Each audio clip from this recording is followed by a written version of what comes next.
യാ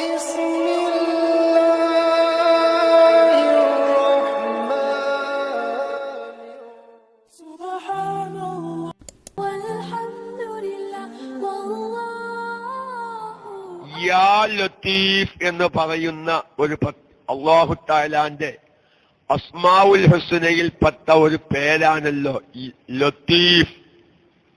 പലവരും ചെല്ലുമ്പോ ലത്തീഫ് ലത്തീഫ് ലത്തീഫ് എന്ന് ആവാറുണ്ട്. ലാമിന്റെ ശേഷം പുല്ലില്ലാത്ത ത്വാ ആണ്, ലത്തീഫാണ്.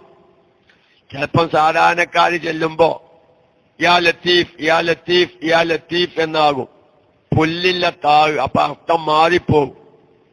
എന്നോ എനിക്കറിയില്ല, എന്തോ ഒരു കാര്യം പറഞ്ഞപ്പോ യാ ലത്തീഫ് എന്നുള്ള ഇസ്മ് 16,641 വട്ടം. എത്ര? 16,641 വട്ടം ഇശാ നിസ്കാരത്തിന്റെ ശേഷം ഒളുഓട് കൂടെ ഒരേ ഇരുത്തത്തിലായി ചൊല്ലിത്തീർത്താൽ എണ്ണം കൂടാനും പാടില്ല, എണ്ണം ചുരുങ്ങാനും പാടില്ല. അങ്ങനെ ചൊല്ലിത്തീർത്താൽ പിന്നെ അവിടെ യാ ലത്തീഫ് എന്ന് 129 വട്ടം ചൊല്ലി ഒരു പ്രത്യേകമായ ദിക്ർ ചൊല്ലാൻ, ചെറിയ ഒരു ദിക്ർ, പിന്നെ 129 വട്ടം.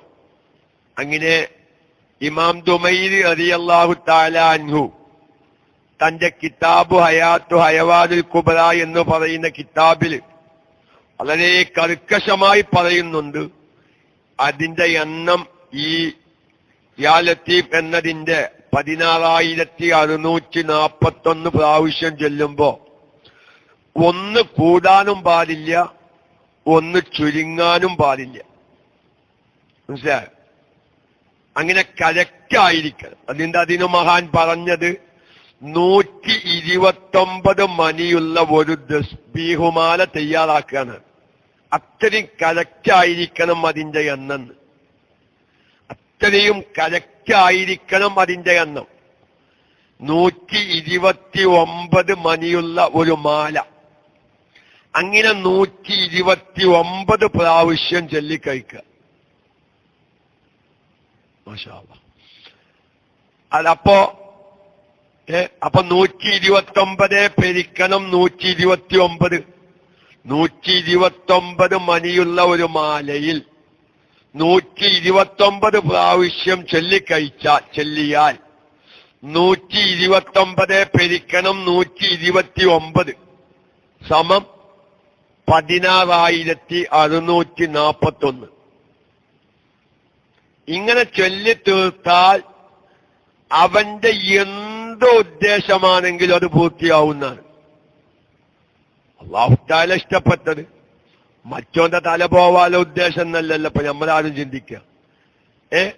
ഞാൻ പറയുന്നത് അങ്ങനെ ഒരു കാര്യം ഞാൻ കുറെ മുന്നേ നമ്മുടെ ക്ലാസ് റൂമിൽ പറഞ്ഞപ്പോ പലവരും അത് ചൊല്ലിത്തീർത്ത് കാര്യങ്ങൾ നേടിയവരുണ്ട്.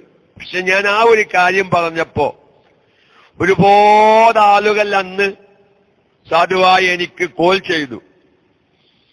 അത് 2 ദിവസമായിട്ട് ചൊല്ലിത്തീർത്താൽ മതിയോ, 3 ദിവസമായിട്ട് ചൊല്ലിത്തീർത്താൽ മതിയോ? കാരണം യാ ലത്തീഫ് എന്നുള്ളത് അത്ര എണ്ണം ഒരേ സമയത്തായി ചൊല്ലിത്തീർക്കണമെങ്കിൽ മിനിമം ഒരു 2.5-3 മണിക്കൂർ സമയം പിടിക്കും. നമുക്കൊന്നും ഇപ്പൊ അങ്ങനെ ഒരു സമയം അത് ഇരിക്കാൻ വയ്യല്ലേ. ആർക്കാപ്പൊ ഒരു 2.5-3 മണിക്കൂറൊക്കെ ഒരു ദിക്ർ ചൊല്ലാൻ വേണ്ടി ഒരേ ഇരുത്തം ഇരിക്കാൻ സാധിക്കുക? ചിലപ്പോ നമ്മുടെ കാല് വേദനയാവും, ചിലപ്പം ഉറക്കം വരും. ഇങ്ങനൊക്കെ നമുക്ക് സംഭവിക്കല്ലോ. അതുകൊണ്ടാണല്ലോ മഹാന്മാർ ചില നിബന്ധനകൾ വെച്ചാൽ ആ നിബന്ധന പാലിക്കണം. ഇപ്പൊ സുബഹി നിസ്കാരം കഴിഞ്ഞിട്ട് സൂര്യൻ ഉദിക്കുന്നത്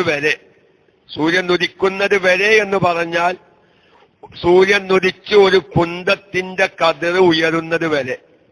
അപ്പൊ സൂര്യൻ ഉദിച്ചതിനു ശേഷം വീണ്ടും ഒരു 20 മിനിറ്റ് കൂടി അതേ ഇരുത്തം ഇരുന്ന് ദിക്ർ, സലാത്തിൽ, ദുആയിലൊക്കെയും ആകുക. അത് ചില വളായിഫുകളാണ്, ചില അമലുകൾ. അങ്ങനെ ഇബാദത്ത് ചെയ്യൽ വളരെ മഹത്വമുള്ളതാ. അപ്പൊ അവിടെ മഹാന്മാർ പറയുന്നുണ്ട്, ഒരാൾക്ക് അതേ ഇരുത്തം ഇരുന്നാൽ ഉറക്കം വരും.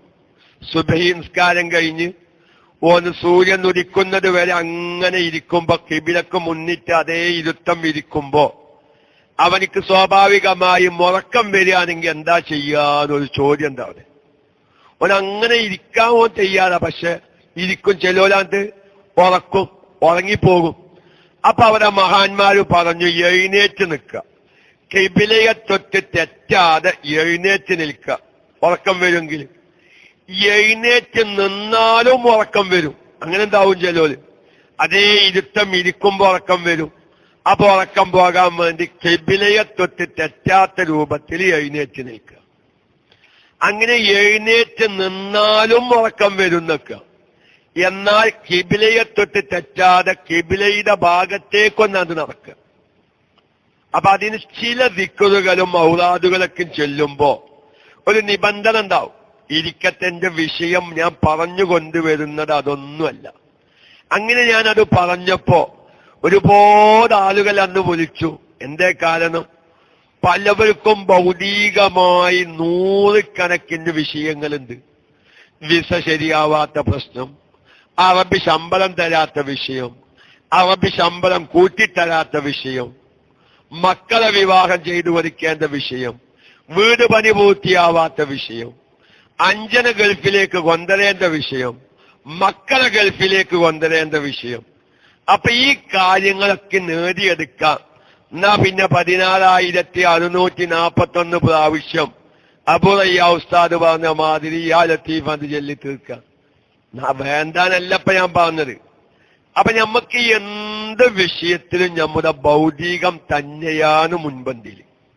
അതുകൊണ്ടാണ് സലാത്തുൽ ഹാജത്ത് പറഞ്ഞപ്പോ ഒരുപാട് ആളുകൾ അന്വേഷിച്ചു. അങ്ങനെയാണെങ്കിൽ നിക്കൊരുപാട് ആവശ്യങ്ങൾ ചെയ്തോളി, ആത്മാർത്ഥമായി ഇങ്ങനെ അത് ചെയ്തോളി, ആ കാര്യം അത് നടക്കും. നമുക്ക് ആത്മാർത്ഥത ഉണ്ടോ, സംഗതി നടക്കാതിരിക്കില്ല. പക്ഷെ നമുക്ക് ആത്മാർത്ഥതയാണ് ഏത് വിഷയത്തിലും വേണ്ടത്. അപ്പൊ ഞാൻ പറയുന്നത്, നമ്മൾ സാധാരണക്കാരാണ്. നമുക്ക് എപ്പോഴും നമ്മുടെ ഭൗതികമായ വിഷയങ്ങൾക്കാണ് കൂടുതൽ താല്പര്യം വരുന്നത്. പോരാനാണിപ്പോ ഞാൻ പറഞ്ഞത്.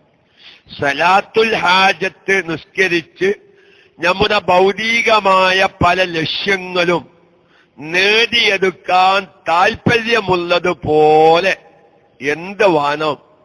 പടച്ചവനെ, എനിക്ക് ഇബാദത്തിലൊരു താല്പര്യമില്ല, എനിക്ക് നല്ല സദസ്സിൽ ഇരിക്കാൻ ഒരു താല്പര്യം തോന്നുന്നില്ല, എനിക്ക് നല്ലത് കേൾക്കാൻ താല്പര്യം തോന്നുന്നില്ല, എപ്പോഴും എനിക്ക് ഭൗതികമായ ചിന്തകളാണ് എന്ന് അതൊരു ഒഴിവായി എനിക്കെപ്പോഴും ഒരു ആത്മീയമായ ചിന്ത ലഭിക്കണം.